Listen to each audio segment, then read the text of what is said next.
4 PM news network में दोस्तों आपका स्वागत है। मैं हूं आपके साथ राशिद ज़हीर।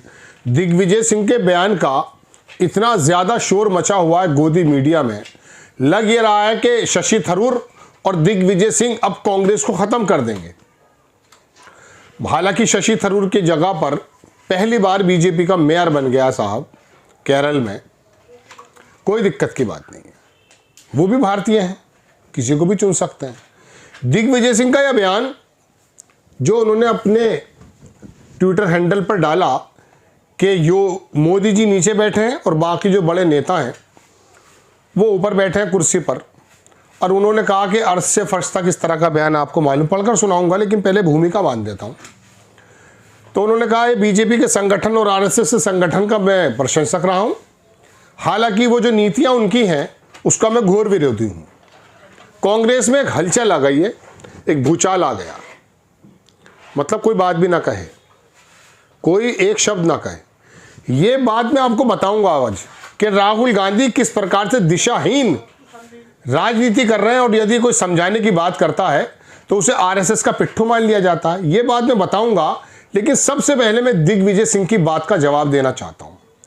आपकी स्क्रीन पर दोस्तों लगाता हूं तस्वीर, हालांकि उनका वीडियो भी है, हमारे एडिटर चाहेंगे तो लगा देंगे। आज की नहीं है, मैं तो शुरू से इस बात को कहता रहा हूं कि राष्ट्रीय स्वयंसेवक संघ की विचारधारा का मैं विरोधी हूं, क्योंकि ये पूरे तरीके से न तो संविधान को मानते हैं, न देश के कानून को मानते हैं, और अपंजीकृत संस्था है जिस पर कोई कानून लागू नहीं होता। लेकिन उनकी संगठन क्षमता का मैं प्रशंसक इसलिए हूं कि एक ऐसी संस्था जिसका पंजीयन नहीं है वो आज देश में इतनी शक्तिशाली हो गई कि देश के प्रधानमंत्री लाल किले से कहते हैं कि ये विश्व का सबसे बड़ा एनजीओ है। अरे भाई, एनजीओ है तो आपका नियम और कानून कहां चले गए? लेकिन इनकी संगठन क्षमता का मैं प्रशंसक हूं। इतना मैं कह सकता हूं कि हमें इसमें सुधार की गुंजाइश है, और हमेशा हर संगठन को सुधार की गुंजाइश रख। देखिए, बात यही है, कांग्रेस पार्टी जो है मूल रूप से एक ये मूवमेंट की पार्टी है। अब देखिए, इस मामले में मैं कई बार इस बात को कह चुका हूं कि कांग्रेस पार्टी मूवमेंट की पार्टी तो है और रहना भी चाहिए, क्योंकि हर विषय को मूवमेंट बनाने के लिए, हमें माहौल बनाने के लिए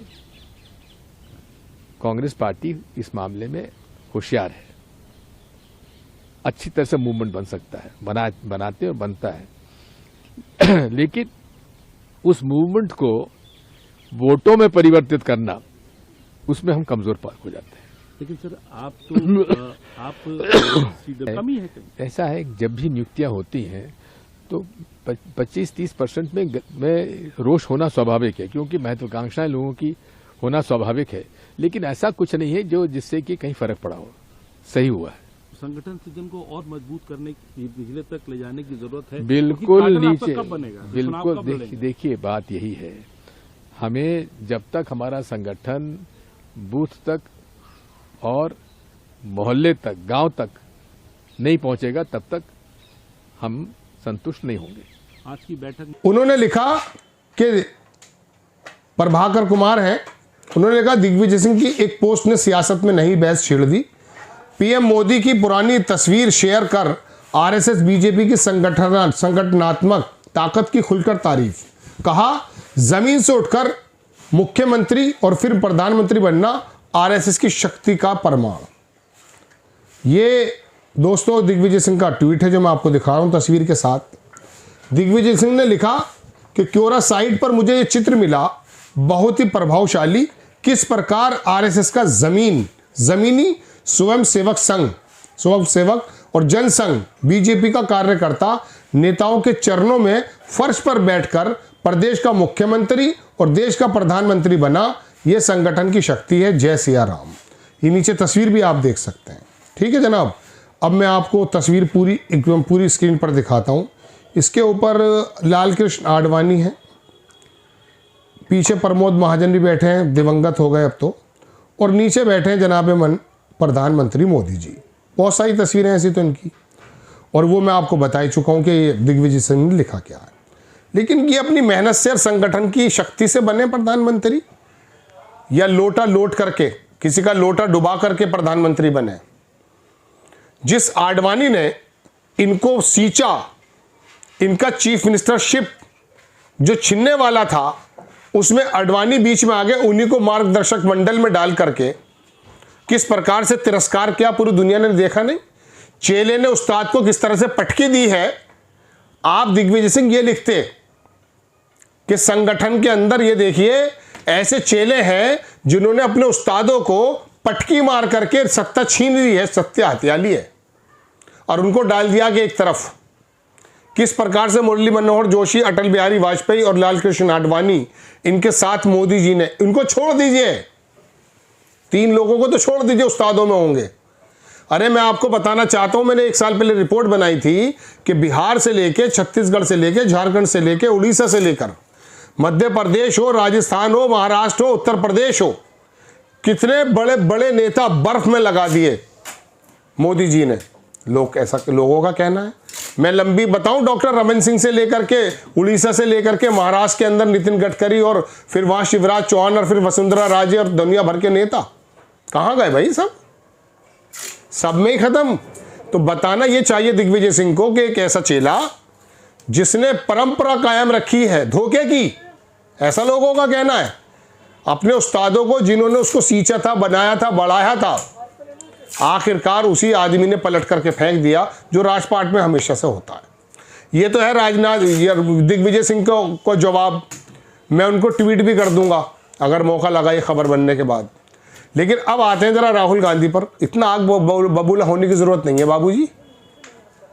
ये जो पार्टी है इसमें कोई दो राय नहीं। क्या कोई कांग्रेस के परिवार के होते हुए ये उम्मीद कर सकता कि प्रधानमंत्री बन जाए?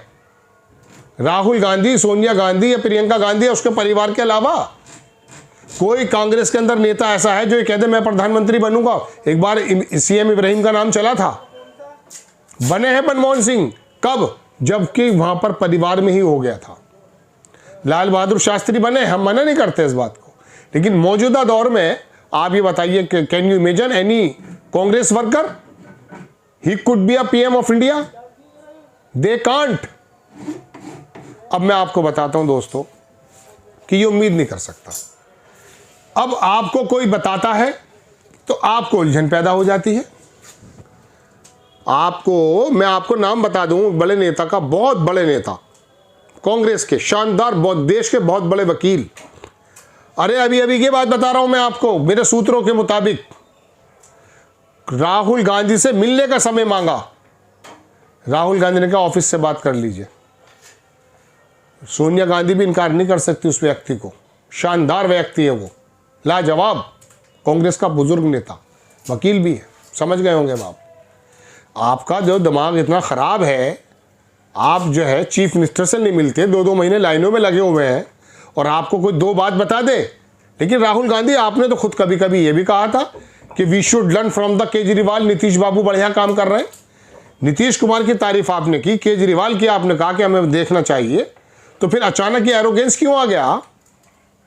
तो इसका मतलब अब यह है कि आरएसएस का जो वो कार्यकर्ता, उसकी क्या नीति है उसको छोड़ दीजिए।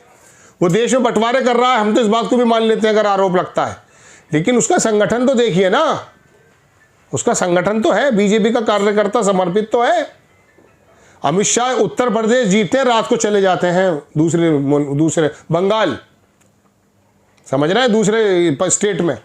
दिल्ली में मोदी जी सेलिब्रेशन कर रहे होते हैं, उसमें अमित शाह नहीं होते। मैं आपको 2022 की बात बता रहा हूं। ये होता है। आप क्या कर रहे हैं?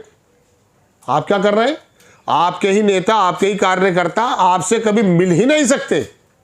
अखिलेश यादव को 2 दिन में पकड़ लेंगे आप, जा करके मिल लेंगे। वो मुलायम सिंह को नेताजी के नाम से कहा जाता, घर में चले जाते थे किसी के भी। आप हैं कौन? कांग्रेस पार्टी सिर्फ सोनिया गांधी और गांधी परिवार की बपोती तो होनी नहीं चाहिए। हम तो हमेशा से विपक्ष की बात को उठाते आए हैं। राहुल गांधी के तारीफ में सैकड़ों या हजारों एपिसोड बना डाले हैं, लेकिन अब आपको यह समझ में नहीं आ रही बात कि नहीं साहब दिग्विजय सिंह, और वो उठा रहे हैं। अब दिग्विजय सिंह ने कोई बुरी बात नहीं कही, कोई गलत बात नहीं की। संगठन की बात रखनी चाहिए। जर्जर है प्रदेशों में आपका संगठन, चूंकि आप सोचते ये हैं कि विदेश में जाएंगे, 4-6 विदेशी मीडिया से बात करेंगे और दुनिया फतेह कर लेंगे। ना ना ना ना, ऐसा नहीं होता है, ज़मीन पर रहना पड़ता है। यही बात बताई है दरअसल दिग्विजय सिंह ने, कोई बुराई नजर, बस दिग्विजय सिंह जो है थोड़ी मिसाल गलत दे के चले गए।